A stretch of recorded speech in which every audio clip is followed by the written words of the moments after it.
Welcome, everybody, to the show. Joining us is our co-host and fellow traveler, Dan, the Dan Noodles Man, the Johnny Knoxville of wargaming. And joining us is our very special guest this evening is Mr. Steve Carey. Steve, thanks for joining us this evening. My pleasure. Now, Steve, go ahead, Dan. No, I was going to say, Steve, nice to meet you, man. Likewise. Spartacus. Steve and I met in person at SD Hist last November, a convention I will unfortunately not be attending this year. And he is more or less heading up the Blind Swords effort from Revolution Games as sort of the series honcho over there. Am I characterizing that accurately, Steve?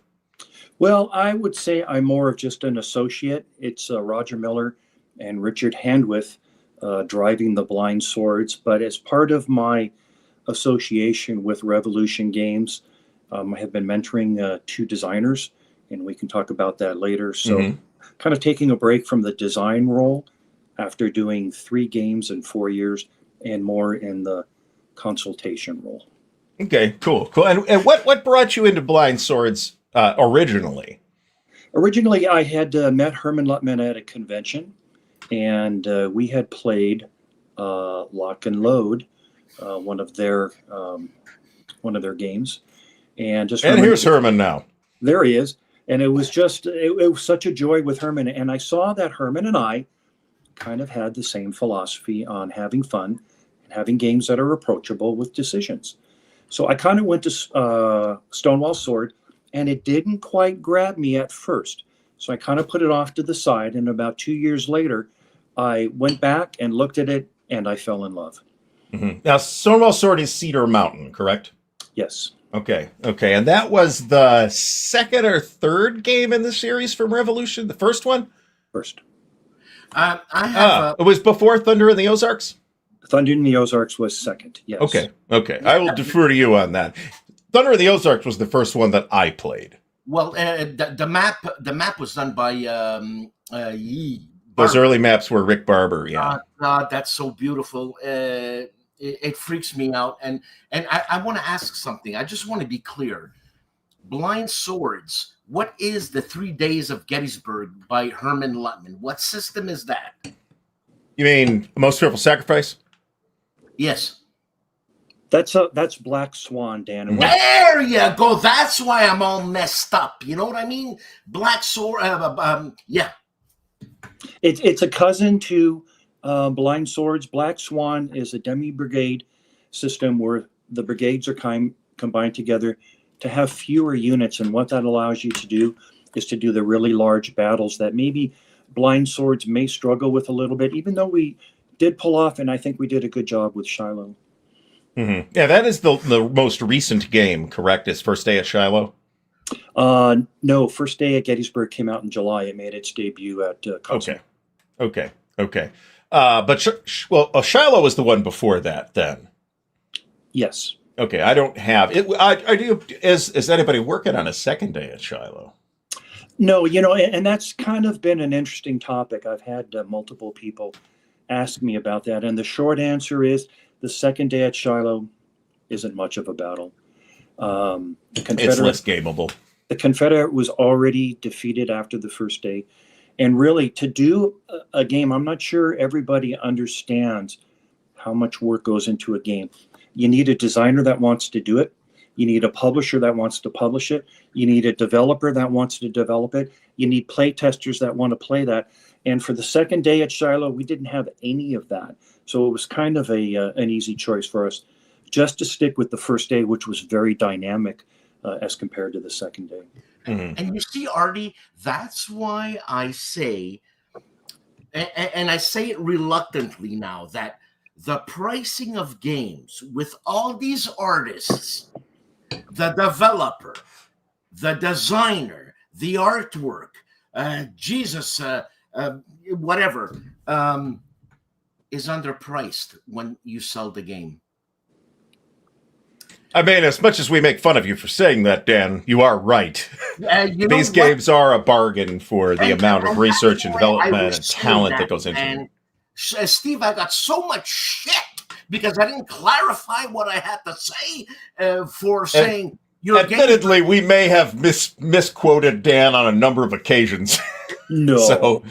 No, but it's amazing the amount of energy that goes into making a bloody game. It's just a goddamn game, but the amount of energy that's in there is unbelievable, and the time it takes to make a game. Well, unless you're David Thompson or Greg Smith or somebody that can a new game idea, I'll have it done by 2.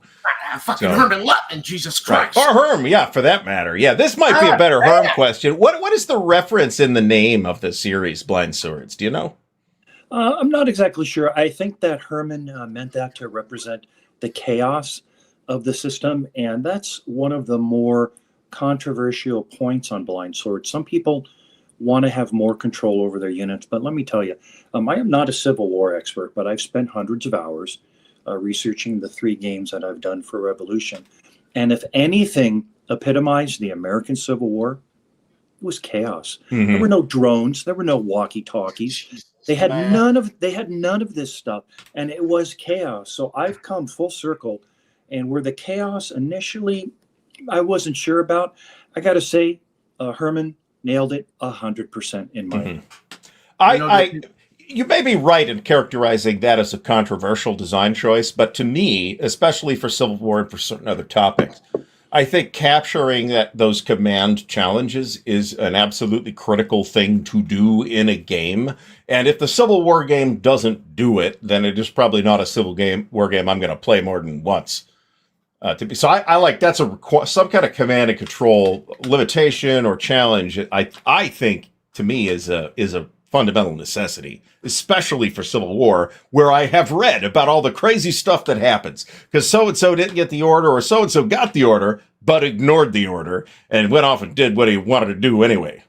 Right. Do you remember the Gamers Brigade Combat series where you had to write down the orders? You'd roll on a table, see if the order was received, was it delayed? That was a lot of fun. I really enjoyed that. But what Blind Swords does, and again, give credit to Herman and his developers, is it gets rid of all of that. And you rate the leader with one number. And this is another thing that I wanted to point out. There's kind of a misconception that a leader's rating is how good they were. Now, it certainly could reflect on how good they are, but it also reflects how busy, how engaged their troops were. If you want to go another layer, you can go, did they have good or bad commanders for their brigades? Was the leader not feeling well? In one of my games, I have Robert E. Lee rated a 3. Why isn't he a 5, Steve? Didn't have that good of a day. He wasn't feeling well. He's a 3. So what Blind Swords does brilliantly, in my opinion, is it gets rid of all that stuff, as fun as it was, writing orders and rolling on tables, and it just boils it down to the essence, and you get the same thing with a lot less work. Now, Steve, you said Lee wasn't feeling well on Gettysburg. I always thought that Gettysburg was when they did Pickett's charge. I don't know why Lee ordered that.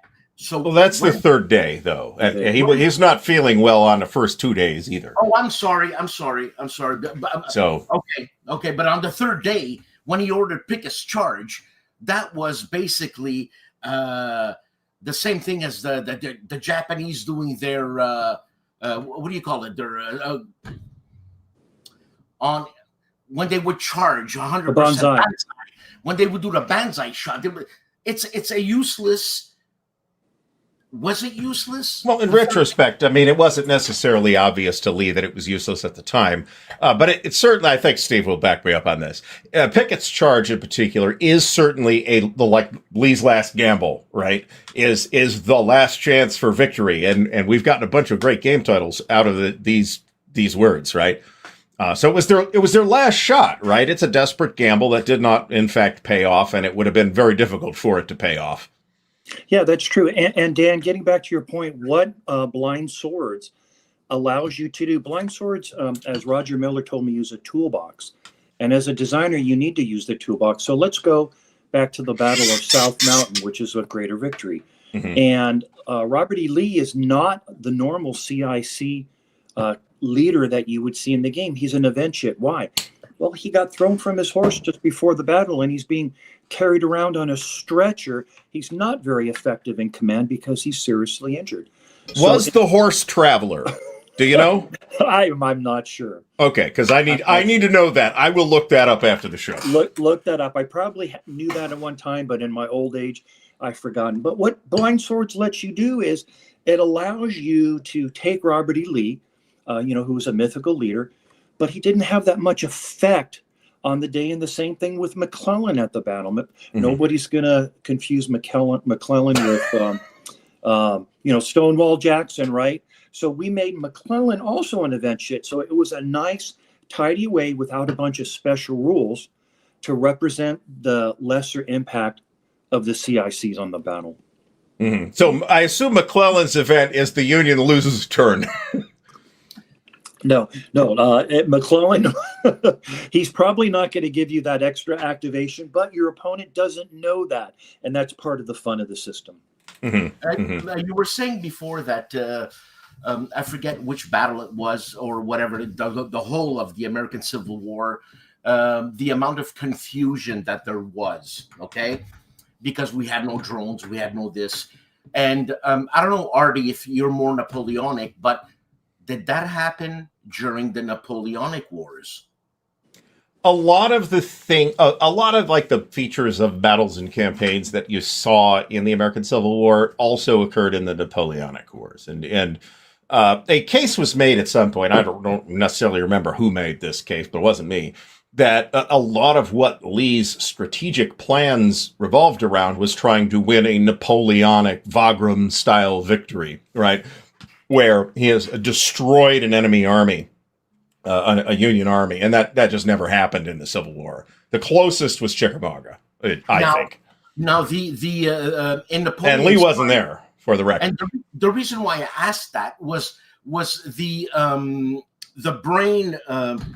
Were the generals better equipped? What the hell is that? I was going to start singing. Were the generals better equipped strategically than the American generals, or no? I mean, it's like, what do you think, Steve? Well, remember, in the American Civil War, you have a lot of political generals that are appointed. So, for example, in Gettysburg, the first day, one of Heath's opening two brigades is Davis's brigade. Mm-hmm. And who's the presidency of the Confederacy? Jefferson Davis, right? And this Davis was a relative of his, and he was a political general who was basically incompetent and was appointed that. So in the American Civil War, you have politics where I think of the Napoleonic more as the professional soldier, and not to say that all generals were that way. I don't know that much about the Napoleonic Wars, but that's my impression. Going to the American Civil War, you have a lot of guys that should have never been appointed to that position. Harry Heath was no military genius either, to be fair. No. To back up Davis just a little bit. Yeah, but you know what? I as I researched the game, Heath kind of got a little bit of a bum rap, and let me just tell you why. I think why. He was under orders not to start a general engagement at Gettysburg. He had direct orders, don't do that. So what he did, whether he fabricated this or he believed this, that the Union troops in Gettysburg were militia. Mm-hmm. So in his point of view, hey, I'm ordered not to start this engagement, but this is not the Union Army. This is just militia. I'll fire a few cannonballs. I'll send in 2 brigades instead of 4 brigades. That was his way of, well, I'm doing a reconnaissance in force. And people come back and criticize Heath. Yeah, maybe he could have handled it better. But when you look in the context of the orders that he had and how he acted, it's hard to find that much fault. And again, I know that goes against common, what people have is common sense, common wisdom. But it's funny, when you research a battle and you get really into the weeds, you can learn a lot. Mm-hmm. And I will point out that Harry Heath was good enough to get into West Point in the first place, or at least had the right connections to do so. That would have sufficed. I actually don't know. There were political leaders in the Napoleonic Wars too, but they were mostly there because they were related to Napoleon in some way. I was going to say. And you know what, Steve? I'm glad you put that in my head, that yes, the Napoleonic Wars, the armies, whatever belligerents against France, they were professional soldiers, man. Mm-hmm. As and so I'm thinking the North more professional than the South in terms of soldiers. In terms of the officers, I don't know. I'd have to think a little harder about that. I mean, both North and South in the Civil War had their share of bad and/or political commanders. I can name terrible commanders on both sides, right? The Union tended to flush those guys out eventually after they didn't accomplish anything for long enough. And the South was not in the same position of having plenty of manpower and a greatly enlarged officer corps. They were very depleted. They did not necessarily have the luxury to go say, John Bell Hood is a terrible army commander. We're going to move him back to corps or division commander where he was actually quite good. They gave him an army and he did not do well. Right. And Artie, you'll be able to explore and compare and contrast this because Revolution right now is working on Herman Luttman's Napoleonic Swords, which is going to be a new series at a different scale because they're starting with the big one. You know, Herman, go big or go home. It's going to be Leipzig. So very excited to see how that handles the different challenges between the American Civil War and the Napoleonic battles. And as a couple people are pointing out in the chat here, the way cavalry is used in the Napoleonic period is quite different from the way it ends up getting used in the American Civil War. Big deal. And yes, that's an excellent point. And why? Why is that? I think it has to do with training and doctrine. Again, at the beginning of the American Civil War, we saw cavalry doing so many different things. They would bring supplies. They would guard prisoners. They would scout. They would hold bridges. It's like they had all these other different things to do. So finally, later on in the war, I just saw a little bit of mention of this where the Union cavalry was undergoing monthly training on how to fight from the saddle and how to do things. But again, you have so much rough terrain, all the woods. Can you imagine cavalry at Shiloh? And one of the things that we did that I thought would be controversial, but it turned out not to be, is we cut cavalry out of Shiloh because I had seen in other games where cavalry acted like mini tanks in the forest. And we didn't want that because it's completely gamey and completely ahistorical. So we cut them out. What do you think about that, Dan? Well, we were going to talk about this later anyway, but let's talk. Ask me a question. Can I answer the God? Go ahead, and then we'll get to William Burr's excellent question here. Christ, man! Go ahead, for God's sake. First my wife, and then you. You know what? Oh my God, so much drama. Jesus. What was the question? Fuck. What? Well, my question was, do you have a question? On what? I forgot. Okay. Probably the Battle of Atlanta. I think you were going to ask us about Gina Willis's The Battle of Atlanta. Now that is a blind swords game, right?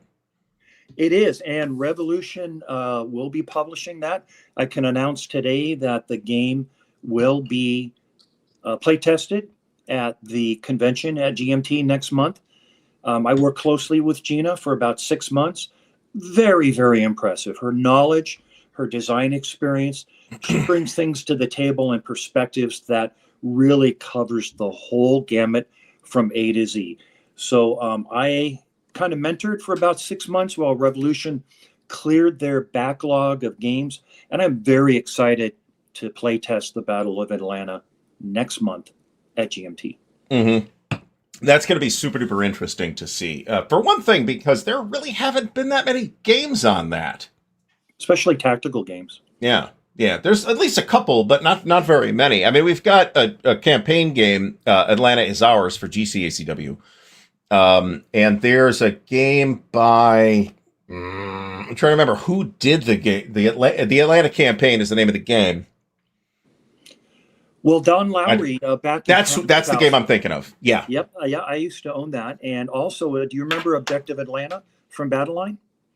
I remember it, but I have never played it, and I'm not positive I have ever seen a physical copy of it. Yeah, I have it.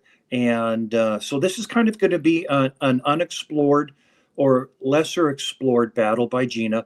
It's 1864. I don't know a lot about it, but I've learned a lot working with her and looking as she attempts to apply history within the blind sword system. And in my opinion, she's done a wonderful job. Mm-hmm. I Mm-hmm. like, And there you have the boss right there. Yep. Roger says it's very close, so there we go. And Texie Gander 5 says that Gina's working very hard on it, and we're all looking forward to that. I mean, I'm pretty much looking forward to anything that comes out with the blind swords on it, but this is in particular. I was very impressed with Gina's work on A Glorious Chance, and speaking to her, I think she's an excellent designer. The great eye for the historical stuff. So can't wait to see this. Good. And there's another game, Artie, if I can talk about Curtis Milburn's Mansfield game. Now, Curtis is a new designer, and one of the things that was very enjoyable for me when I'm in this 6-month mentoring period was watch a new designer, Curtis Milburn, come into his own and develop a game that is very interesting, part of the Red River campaign, 1864. Curtis asked a lot of questions, and he was willing to listen. And again, this is another game that has matured to a level that I personally, whether as just a player, I would be extremely, extremely happy with. And I can't wait to play test that as well. Steve, you said mentor. You mentored. What do you mean by that? Sure. Part of my association with Revolution, they worked really hard on my Shiloh game and my Gettysburg game. And what that did is it kind of pegged some of the pending designs to the back burner. So what we agreed on is for 6 months, I would kind of be the blind swords guy, help out the designers, answer game system questions. Hey, they have a problem. How can you resolve this? While Revolution worked and knocked out the other games that they were developing. So that's kind of what I did. Now those games have been passed on to Roger and Richard, and they're going to be going into the playtesting cycle. Fantastic. Red River is another one that I am super interested in because there have been very few games taking place in that campaign. Herman mentions the old S&T one, which I've got. I am not sure I've seen anything else on that in wargaming. That is Pleasant Hill, which is actually a separate battle from Mansfield, and it's been discussed that Curtis could perhaps do a supplemental to the Mansfield game, after that's well received. But I believe that was S&T 106, going way back in time. That was Pleasant Hill. Yeah, I think that was... that may have been a late TSR issue or an early 3W issue. I want to say TSR, but I could be wrong about that. And Monocacy Junction's coming, which is fantastic. As we can see, there's a large amount of development going on in the world of blind swords. Absolutely. And Monocacy Junction came in blind to Revolution. A designer had designed it and tested the game, provided them with 2 playtest kits. And next thing I know, I had one in my hand. I mean, it just came out of the blue. Again, you have someone else who just loves blind swords. And it just seems to me, and I may be biased, that blind swords is still on the runway. It's taking off. Every game brings more people into the system. At Constant World a couple years ago, we had a huge crowd at the morning breakfast. And I asked, hey, anybody who has or has played a blind swords game, raise your hand. And I'm not kidding. 90% of the people raised their hand. Not shocked. What is it about? So it seems to me that some game systems attract designer interest, and the designers, maybe there are new designers, or maybe they're veteran designers that say, hey, this is cool. I want to do games in this system. And other game systems do not. Goss, for example, has attracted 0 designers that aren't named Joe Youst. And, go, Joe, keep going. You're doing great work. But like the gamers lines, for example, attracted a large number of designers who would come in and kind of add to the system. What is it about blind swords that makes it attractive to designers? Gary, that's an outstanding point. And I think the question is can you work with the system and make progress? Now, I grew up on great battles of the American Civil War. Coincidentally, played the first day of Terrible Swift Sword with a buddy in 1976. We played every Saturday until we finished the first day. Mm-hmm. But we were just as exhausted as we were excited for the game. So if someone asked me, hey, Steve, can you do a battle for GBACW or Line of Battle? My answer would be no, because it's just too much for me to process within my gaming vision. And that's one of the things we can maybe talk about later about the designer's vision. I had no vision with those games at all. But once Blind Swords came on the table and I saw what was being done, it's like a painter having all the paints on a palette and you've got the canvas in front of you. All you have to do is paint it. Before, I didn't have a canvas. I didn't know what to do. GBACW, it's a little too complicated for me, the way that it's matured. But with Blind Swords, it's got everything that I look for in a game, and I got a vision, and I believe that other designers share that same vision. Does that make sense? You're an artist. You're an artist. Does that make sense? Yeah, I think so. I think it's a loose enough framework to. So if let's say I like Goss I'm going to use that as an example because I can only make Joe mad really if by using it. I would have no idea where to start. I mean, I can see, okay, Market Garden is a great topic for Goss. I could see how the features of the system would work well in that. I would have no idea how to approach that. From even, getting out of the gate but part of that is because it's kind of a very elaborate simulationist edifice, that you'd have to make sure you really 100% understand. And 100% understanding Blind Swords is a lot easier than 100% understanding GBACW, for example. It's a lot easier. And remember earlier I mentioned the designer's toolbox. So you may have something that you want to represent. You can make it an event chit. Mm-hmm. You can put it on a table and have an event happen. Mm-hmm. You can do a fog of war. There's so many different things that you can do within Blind Swords because they give you that toolbox. You've got the screwdriver, you got the Allen wrench, you got the Phillips head screwdriver. You have everything that you need as a designer. The only thing that I had to learn after doing the first game on South Mountain, and that was working with Roger Miller, was him teaching me how to use those tools. I had the tools. I kind of had a general knowledge of what they did, but Roger Miller told me, hey, this is exactly how you use this tool. And once that light bulb came on. So, Steve, did Blind Swords make and I'm going to use complicated, for lack of a better word, a complicated system simpler? I think that Blind Swords, and again, I'm speaking for Herman here, knowing how he and I have the same goals of having a playable and fun game that gives you the same amount of depth and narration as some of the more complex games with less energy and less time. God, I love playing guys.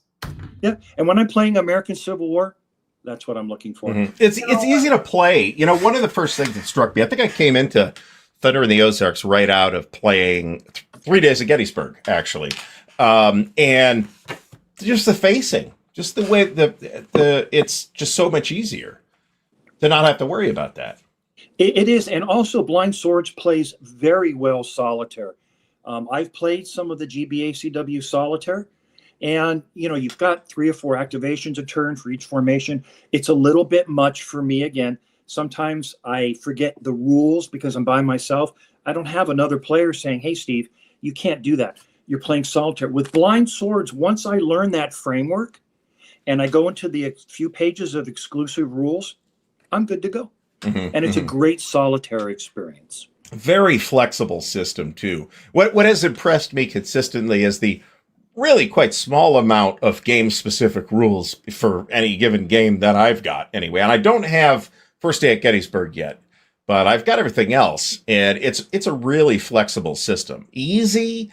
It's maybe not as simple as the Worthington Civil War Brigade Battle series. No, it's a step up. Yeah. Definitely. Yeah, but I Definitely. actually find it a little easier to comprehend, if that makes any sense. I think there's like a lot of steps to track in the Civil War Brigade battle series that I'm not crazy about just the number of steps that I have to manage.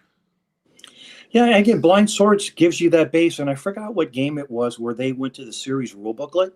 Mm-hmm. But once you learn that series rule booklet, and I think with Gettysburg, we're on volume 1, number 4, but there's really been no rules changes. So when you have a series, right, you want it to be stable. You want that series to be stable. So not only are you forgetting and not implementing things from different games, I think the series rule booklet was an excellent innovation. So again, you know the series, Mm-hmm. just read the exclusive rules and you're up and running. Mm-hmm. Yeah, the 1 or 2 pages of exclusive rules that you typically see. There's more than that. You know, most of the games, I think Shiloh has the most. That makes complete sense, given Shiloh, though, right? Right, big battle, big rules.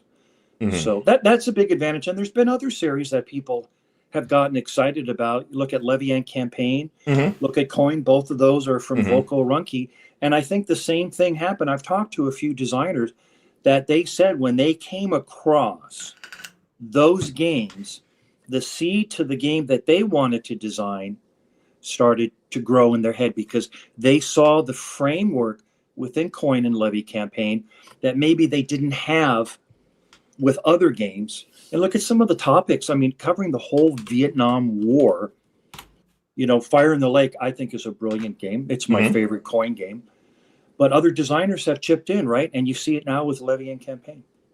Are we going to get a third day at Gettysburg Blind Swords game? I don't know. It won't come from me. It's the same as the second day as Shiloh, Gary. There's just no game there. Okay, fair. I'm inclined to agree. Actually, I think the battle is decided on the second day. But go ahead, Spartacus. Dan. What are you doing over there? Jesus, he's cutting me off every chance he gets. It's personal now. Well, yeah, Dan, that's what I'm good at. I have one talent, and that is cutting people off and talking over them. I get into no end of trouble with my wife for this. Okay, so my question is, and I can't believe I remembered, this new Blind Swords, Black Swan, is it dating, and with all due respect to those designers, is it dating games like the Civil War by Eric Lee Smith or by Mark Simonich? No, because those are mostly on a different scale. I would put Blind Swords in the medium category, where Gary mentioned the Worthington games would be in the lower category of complexity, and then Great Battles of American Civil War in the upper very level. crunchy category. Yeah. Now, well, hold on a second. Very crunchy. Now, if I want to play an American Civil War game, now crunchy has to be fun. It has to be worth the effort for me to learn the game. Black Swan, Blind Swords, Daffy Duck. I forget who the fuck designed what now. Jesus Christ! Shattered Union is the other fork of Blind Swords from Tiny Battles Publishing. Now, obviously, I think I would go for a Steve Carey, Herman Luttman game because the ease of play is the bell curve is lower, man. As somebody who enjoys and likes very much Line of Battle, GBACW, a number of other complicated games, there is absolutely an attractive feature in a game that doesn't require quite as much mental bandwidth. Right, but still, those games are enormously popular, and I have huge respect for Dick Whitaker. Oh, Dick's doing a fabulous job over there with GBACW, too. He's making the games. Look at Swords and Bayonets, which just came out from Alan Dickerson. Switch gears for a second. Those small battles, I see a lot of people playing those. You see the big battles being play tested at conventions, but when, let's see, what was already posting here? Yeah.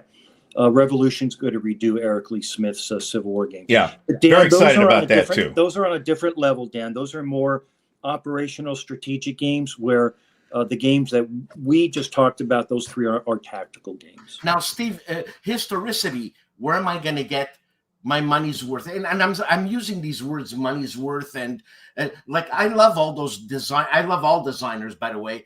Where am I getting my money's worth in system? No, that's a great question. The Worthington system is pretty simple. Pretty simple. Blind Swords to me gives you that history without the rules load. Now, I will say that GBACW will give you the best history because they have a lot more rules. They have facing where Blind Swords doesn't. They have refused flanks where Blind Swords doesn't. They have a lot more rules. If you're willing and able to put in that time and that effort into the game, you will get more history. With Blind Swords, we have an 80% rule. We're going to give you 80% out of 100 with a half or a third of the rules load. So that's what we go for. I'm glad. I'm glad. Thank you. Thank you. Sure. Good question. That is a good question. What would you characterize? I think Scott Bell is referring to the Shattered Union games. And this is another question that's really kind of a Herman question. What would you characterize as the difference between Shattered Union and just regular straight-up Blind Swords? Which, honestly, of the three, is the system I actually like the best, except that I really like the Black Swan presentation, too. Yeah, I'm not familiar with Shattered Swords. I have the game. And you know, Gary, the last 4 years, doing 3 games in 4 years, it really consumes you as a designer because there's so much going on. Mm-hmm. So one of the reasons I'm taking a break is that I need some time to play the stack of games. You know, I have 2,500 games. They're all over the place. So I need to get to some of those games, and I'm starting to play 4 or 5 games a month to get caught up. And I'm having fun doing it. Well, that's good, because you got a lot of work to do if you got 2,500 games. Well, I've got enough fun playing stuff. I'm not going to go all there, but I'm going to get to the ones that I want to play. So, Steve, you're taking a break to get re-inspired? Is that it? Well, you know what? That's an interesting observation. I hadn't really thought about that before, Dan, but it was a tremendous amount of work. And not just from me, from the guys at Revolution. I mean, they basically gave me all of their time to make these games. And I'm really proud that the 3 games that we've done in the last 4 years have less errata and less clarification than most games, single games have. We have just a few sentences in each game to clarify what's going on. And you know, that didn't happen by accident. It happened through hard work every day, weekends, you know, talking on the phone with Roger for 3 hours on a Sunday. We worked and we worked. So think of it more, maybe not as a break, but I'm going to take a vacation for the rest of the year. Okay. No, I get it 100%. I'd put, Steve, are you familiar at all with Line-Up Battle? Yeah, I like it. Okay. Yeah, I do too. I've played None But Heroes, the Antietam game. And I liked it quite a bit. I'd put it between Blind Swords and GBACW. I think on paper it's just as detailed as GBAC, maybe a little less. But in actual play, you're kind of encouraged to eyeball certain things like line of sight. It's like, yeah, this looks fine. Does it look fine to you? Yes. Okay, take the shot. And that did give it a nice casual Dean Essig-esque feel, which I appreciated. I agree 100%. And I played the Montecasey game at Constant World a few years ago with Gene Lee. We had a great game. We played it for 2 days. So that's why the Montecasey Junction coming into Blind Swords, I'll be able to compare and contrast those 2 games. Mm-hmm. I, for one, Roger, would like to see a follow-up to Washington's Crossing too. But if, there's not the impetus to do it, then there isn't. Sorry about that. I am also sorry to hear about that. Mexican-American War, that's a good question. What else in the pipeline that you could tell us about anyway for Blind Swords? Let's ask it that way. Just what we've talked about, Atlanta, Mansfield. Stones River is also coming out. Stones River was started by Herman Luttman. I had an interest in that because Stones River was a battle that took place, a day off, another battle, and I would have liked to have done the first day because I seem to have become a first day guy now. I really enjoy the initial conflict. But Claude Whelan, who's a very experienced designer, he's done a couple of excellent games for Blind Swords. He's picked up the mantle, and I believe what Revolution told me was that that's in the can and it's going to be ready to play test and to go. That's fantastic. Stones River is also underrepresented in games, although there's not a total lack. Obviously, the Gamers did one. No Better Place to Die, I believe, was their Murfreesboro game. But Blind Swords I've played Blind Swords in GBACW, and it's a good battle. So Yeah, and there was Steve, another game that came out was Murfreesboro from Yakinto, and that was a bird game also. I have that as well, part of my 2,500 games. So yeah, there's very few Stones Rivers games. I don't know where I would put 2,500 games well, at this point. They're I in my had garage. I can't 2,500 park the car. games. Go ahead, Steve, Dan. Yes. Steve, what the hell was my question? So you've been typecast to day one. Is that what it is? No, it's just something that I enjoy. I enjoy the meeting engagement. I enjoy the initial clash, because the other days the lines are kind of set, right? But when you have that first day, you have the forces coming in, and you don't know how it's going to go. How is the opening Confederate attack at Shiloh going to go? Are they going to be able to push them towards the river? Are they going to, take maybe a more circuitous route and go around on the flank? You don't know how it's going to happen. Right, On day right, two, right. you knew exactly where the lines were. Exactly. And the same thing with Gettysburg on day two. Herman Luttman did his game. Mhm. Excellent game. I think one of the best Mhm. sellers in the series, if I'm not mistaken. But Mhm. I enjoyed that Longstreet initial. Attacks, for those who don't know. Yes. I fucking love Herman. Oh, well, so do I. But, the opening battles, the opening engagements, it can go so many different directions. So that's a personal thing for me. Mhm. This is true. That one of the weapon table lines in GBACW is for troops armed with shotguns. But, in Blind Swords, they have CC weapons, and that Yeah. includes swords and shotguns. So they abstracted it. They put everything together, just like they do with artillery. There's only a couple classes of artillery. So as the designer, you have to decide what is a howitzer going to be? What's a 12-pounder Napoleon going to be? What's a larger gun going to be? And you need to put them within those artillery categories. Yeah, but then at the play for the designer has to do those things. But to play it, you just need to look at the counter. Right. And that does make it very easy and approachable, which Right. I appreciate. I appreciated not having to limber and unlimber my artillery, for example. It was just easier. I don't know what Dan is even doing right now. He's probably digging for some substances that are illegal in 28 states. I think I see some smoke rising from the room right there. That could be what is in fact going on in the hinterlands of Quebec at this time. Let's see what we got here. Roger says there's no Mexican-American War. Of course, GBACW did a volume on that, which I'm not positive was a big seller at the time, although it's certainly hard enough to get nowadays. Great. And an expansion, too. That's true, yeah. And that sat around in GMT on their sale page for a long time, and until I decided I needed it, then it wasn't available anymore and available for quadruple the price on the secondary market. So, but fortunately I have friends, so I was able to get a copy somehow. Good.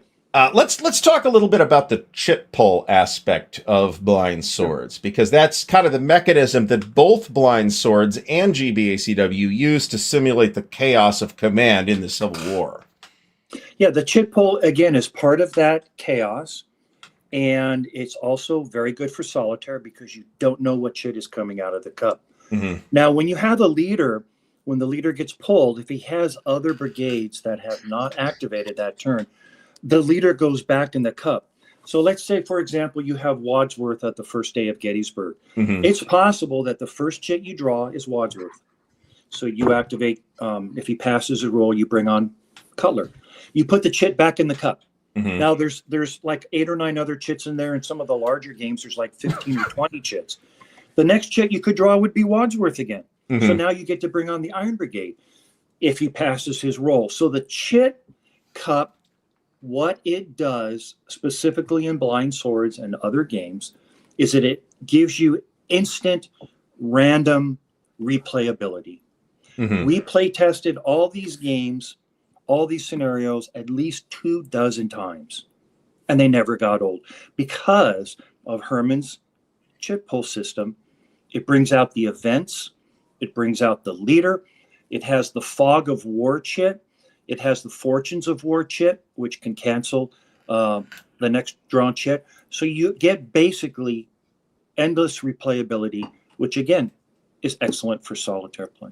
Mm-hmm. Mm-hmm. I was going to say It makes it very approachable for solitaire play, let's put it that way, because you don't know what's going to happen next. Now, of course, GBACW with a lot of extra rules load does a lot of the same thing, but I couldn't help but chuckle when you said, well, there might be 9 or 15 chits in the cup at the beginning of the turn. It's like, we played 3 days of Gettysburg. On the second day, I think there were like 80 chits in the cup at the start of each turn. And remember, GBACW, when it began with Berg, it wasn't a chit play. Yeah. Originally it wasn't. That was introduced later. Yes, it was. That is the GMT version of GBACW that brings chit pull in. As far as I'm... No.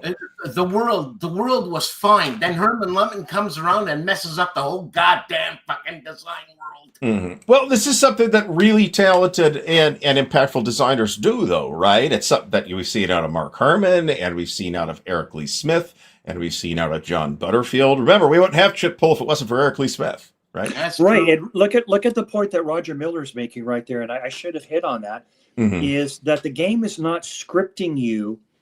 When you pull the leader chit, as I intimated, the chit will go back in the cup, but you as the player have the agency. Do I want to activate Cutler? Do I want to bring on the Iron Brigade? You have that agency. You're just not sure when that decision-making opportunity is going to come. You can't pinpoint it. And to me, that's very realistic. Yeah. Well, and it still gives the player a decision to make when the chit comes out, right?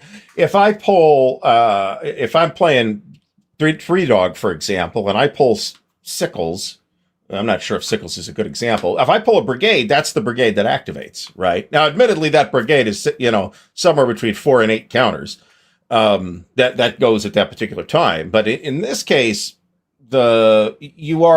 it's randomized, but you can still decide which actual brigade that you are going to activate with that leader chit, which is kind of neat. Yep, very clever. The decision tree is on the player, except for the last time, of course, when you draw that chit, you may have three or four brigades, and then that last one, that will be the one that you will deal with. And I said this. The first time I played Blind Swords with Thunder in the Ozarks is like the way these chits work. They feel like cards. Yeah, they do. They do. So there was a comment there, Steve Rochelle. I'm not cranky, okay? I'm not. Oh no, not at all. Cranky Dan Zombie. But I'm not cranky. I'm not cranky.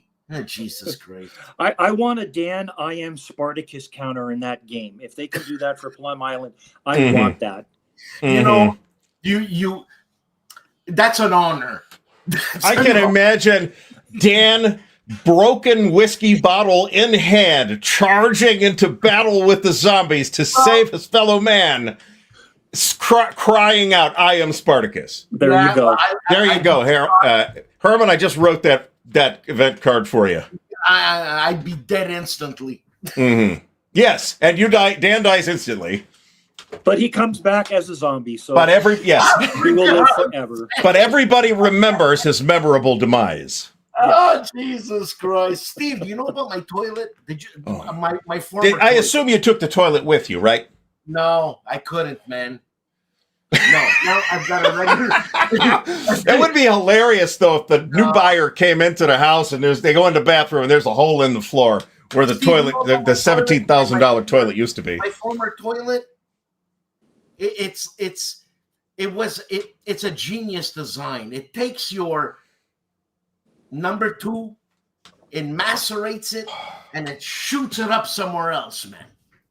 I think that qualifies under the TMI. This conversation is definitely going down the toilet. Yeah, no doubt about it. It's a running joke that we every week we literally. This is why I came up with this, so that I could play this every time Dan blows up his toilet.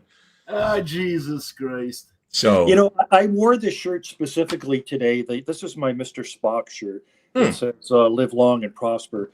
Very good. It's my reminder to me to stay calm because I love Blind Swords so much. I get so excited. It's so important to me in the hobby, whether as a player or a designer. I just can't tell you. It is my favorite system in over 50 years of wargaming, bar none. If I went on that proverbial desert island, I guarantee you, without a thought, it would be Blind Swords. Wow. I was thinking about that the other day, actually. I don't know. And I love a lot of war games. I'm not sure I'd pick a war game. Yeah, at least today. You ask me in a month, I might have a completely different answer. But I was thinking about the Desert Island games. One game that you could, and assuming you had people on the Desert Island to play it with, that you would have fun playing it with too. Well, That's Gary, important. as long as it's not Dr. Ruth's Game of Good Sex, whatever you want to pick, that's fine. It's Right. not gonna happen. Yeah. No, hold on, Artie, hold on a second. Wouldn't you pick the most complex, longest game if you were on a deserted island? For God's sakes. The game I would pick today, when I did a show on this, I had like a list of them. I think I walked away from that with World in Flames as my ultimate desert island game. Look at you, eh? But because I think the replayability is super duper high, and it is fairly complicated, right? It's not super complicated. But this month, if I were asked, it's the stuff behind me. So, which is all Traveler. Just choose a team, will you? I'm not that kind of gamer. I admire, maybe Steve will know people like this, right? You'll know people that like concentrate their gaming effort. They play one system or a couple of systems, and they get really, they get really good at it, and they become subject matter experts on that game system. And there's other gamers that play something different every time. I'm something different every time. I have an issue with that, because if you become let's say an ASL expert, and you're kicking ass all the time, what the hell's the fun in that? I'll tell you what, if I was going to become that ASL expert, I would have to spend the next 10 years playing it, because I was playing ASL in the 90s with like guys who were like involved in the ASL playtest before ASL came out. And I would get erased in every single thing we played. It was gruesome, absolutely gruesome. As the bad guy attacking you, whatever. What the hell's the fun in that? If you know you're gonna win, you're gonna shellac the guy. And another thing I wanted, Jeff Beeler has mentioned this, is the trade dress for Blind Swords, which I really appreciate. That other than Stonewall Sword and Thunder in the Ozarks, they have a uniform trade dress. The boxes look gorgeous on the shelves. I really like that. That said, because I have Thunder in the Ozarks and Stonewall Sword that don't match that, I bought everything in Ziploc and boxed the stuff myself. Well, that's maybe a little OCD, but let's also give credit, if we can take a minute, to Edmund Hudson, who is the new map artist. I believe my South Mountain game was the first one. He kind of took the Rick Barber template, toned it down a little bit, made it more functional, in my opinion. And I think the maps are absolutely brilliant. I agree with you. And when I saw the maps, it was an homage to Rick Barber, and that's fantastic. And Mark Mahaffey on the box designs. I think the box designs are fantastic. You don't want. I agree, 100%. You don't want to copy Rick Barber, because if you do God. you just don't want to do it. No, you just don't want, because you can. But if you create an homage to Rick Barber and have your own style in it, you're fantastic. But Dan, there were people that had problem with Rick Barber maps. I've talked to people that thought they were gaudy. I even know people that wouldn't play the early Blind Swords because they thought his maps were not functional. Remember, like Revolution started putting the numbers on the height of the thing so that you could tell the difference. I think Edmund Hudson has taken that essence of Rick Barber beauty and applied a functionality to it, and to me, it's perfect. Right, and I mean, let's just point out the tall order that Edmund has filling Rick Barber's shoes, right? Which is shoes the size of Noah's Ark and made from gopher wood, whatever that is. So, yes, Rick Barber had such a distinctive style that I'm amazed that Edmund has managed to not really. He's got kind of his own thing going on, but you can see the homage to Barber's work in the newer maps, which I appreciate. Yes. Yes, and it looks homage and it's fantastic. Look, I'm an artist, Artie. Don't argue with me, okay? I mean, who's arguing with you, Dan? And I want to, I don't know, it's like in my head, everybody's a conflict. What was I going to say? For God's sake, stop cutting me off. I swear to God, Artie, if I lived next to you, I'd come over and give you a shot in the back of the head. I haven't said a thing. Go ahead. Keep talking. Fred Manzo. I love Fred Manzo. Both Herman and Fred are in the chat today. Fred, the dream team has gotten back together. How are you, Fred? That's all. So, and Herman's, of course, been here as well. So, jet-powered toilet. It is jet-powered, actually. It was built by Boeing, as I recall. Hey, listen, man, if you don't have a if you don't have a bidet in your toilet, you're missing out. So, Steve, what battles do you think would be good fits for blind swords that maybe are not in development yet or nobody's pitched yet? That there are no actual plans to do yet? Okay, good question. I would like to do Prairie Grove. I've talked about that with Jeff Grossman, who did Cuba Libre. There's not a lot of hard data on Prairie Grove as there is the other battles. But Hold on, Jeff Steve, Grossman. Are you bringing coin into this? No. We're talking blind swords here, Dan. Okay. Yeah, I just want to. Jeff Grossman is an accomplished designer. He's also a professional researcher, historian, and I believe he's retiring this year.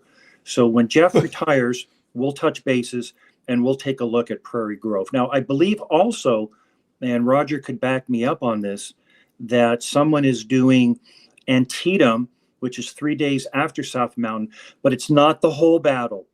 It's the portions of the battle like Herman did with the second day at Gettysburg to bring in the highlight thing. So I think the Antietam part, I think that would be a lot of fun. That could be pretty cool, too. You get to see Joe Hooker at work. I assume that's the part of the battle we'll be talking about, the Shaker Church and Sunken Road and all first day stuff. I don't know. I haven't really looked at it, but I think that would be a good fit. Prairie Grove would be a good small game. It's a dynamic battle for me. It's finding the data. That's what's hard. Hey, there's Fred. Yep. And, Corinth is another good idea. One of the cool things I think I'm observing about blind swords is, and this may be a function of the variety, because there's like a bunch of designers working in this space right now, and everybody's got different interests, is the willingness to do battles that we haven't seen a billion games on, right? I mean, you have to do Gettysburg. You're doing a Civil War game series. You have to do Gettysburg, or people will look at you like you're crazy. You have to do Antietam and Shiloh. Right. Yeah, but with Gettysburg, Gary, the reason I did this is that Richard from Revolution wanted me to do it. And also I wanted to bring in a different perspective. Remember I talked earlier about the designer's vision. My vision for Gettysburg was different than what I had seen before in other Gettysburg games. Terrible Swift Sword was a tremendous experience for a teenager back in 1976. But let me tell you, it wasn't very good history. It wasn't very good history. And I've talked to Dick Whitaker about this. They are redoing Three Dog. Yep. And from what I understand, from what I've seen, they're doing a fabulous job. So it's just not another Gettysburg game. It's not another Bulge game. I did Gettysburg because I had a different vision and it fit perfectly within Blind Swords. So, Steve, if I were to get an audiobook on the battles of the American Civil Wars, which one would you suggest? I have not listened to any audiobooks. There's some on YouTube that you can get for free that I did watch that are the Battlefield Park Rangers. They will actually walk you through the battle and go through it. And that's how I found Timothy B. Smith, who was my #1 go-to book for Shiloh. He had maps, he had data, he had the personal knowledge because he walked the field. He walked the field and he was able to take his personal experience and tie that into history. So that's how I found out the main book for Shiloh. Highly recommended, Timothy B. Smith on Shiloh. And this is available on Netflix, on YouTube? No, but he is on YouTube giving some tours. You can buy the book on Amazon. and that's what I did. Just you can just buy his book. It just freaks me out. It freaks me out.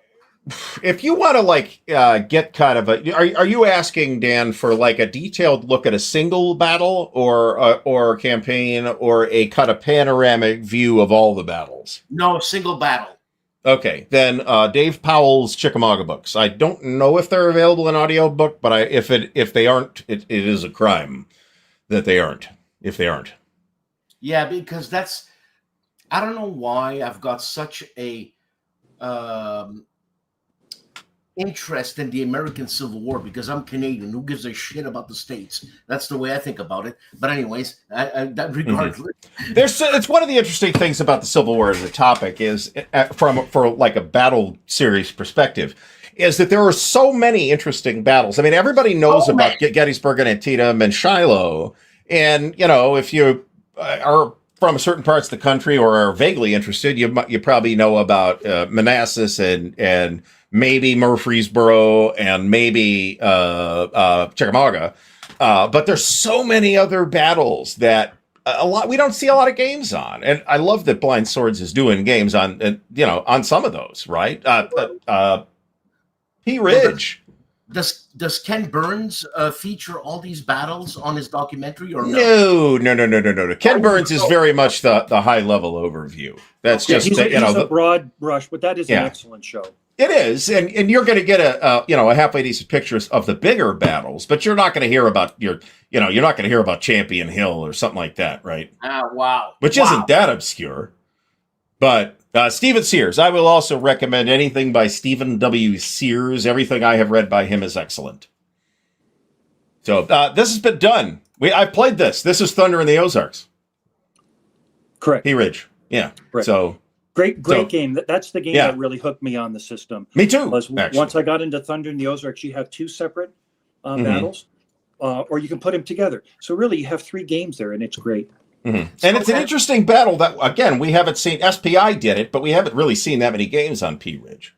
Yeah, they did it in the box, the little 1-inch box. I have multiple copies of that as well. I have all the GBACW. Sometimes I have doubles on them. So I don't have any duplicates. Thank God.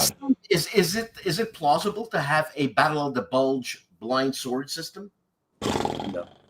No. That would be I mean, you could take some of the basic ideas and do something, but it would be a very different game at that point. Okay. But how's it going to translate to Napoleonics? And if anybody can pull it off, I have 100% faith in Herman and Revolution. I think it's going to be great. Yeah. Just to get this out there, if I haven't said this already, I'm all over Napoleonic blind swords. That sounds like a fabulous idea to me. So I think it would work extremely well. And there's a lot of similarities and a fair number of differences between the way battles are fought in the Napoleonic Wars versus the American Civil War. We could do a whole show about that. I will get a Civil War expert and I probably know some and a Napoleonics expert on the show one time, and we'll argue about it. Sounds good to me. That won't be me because I'm not a Napoleonic guy per se. Who are you thinking of, Marty? Who are you thinking of? Hexy and Jim Ozarski would be my thought. Yeah. I didn't know Hexy was. Oh yeah, I would lean on. He knows more about the Civil War than I do. And you know what? Absolutely. Civil War. Okay, I thought you were talking Napoleonics. Well, Napoleonics is Ozarski. Whenever I have a question about Napoleonics, I just email Jim, and Jim provides me with a 3,000-word answer. And you know who's another guy? And you won't believe it, Carl Parazzi. Oh, I buy that. I'll totally believe that. All right, folks, we are just about out. We're actually a little bit over time, so we're going to let Steve go. Steve, thanks so much for doing this. We will have to have you back on at some point when you've got something new in the pipeline. You got it. All right, thanks once again, Steve. Thanks so much, and everybody have a great rest of the night. Tomorrow night, man. Nice talking to you. All right, good night, everybody. Take care. Counter clipping tomorrow night, 8 p.m. Eastern Time.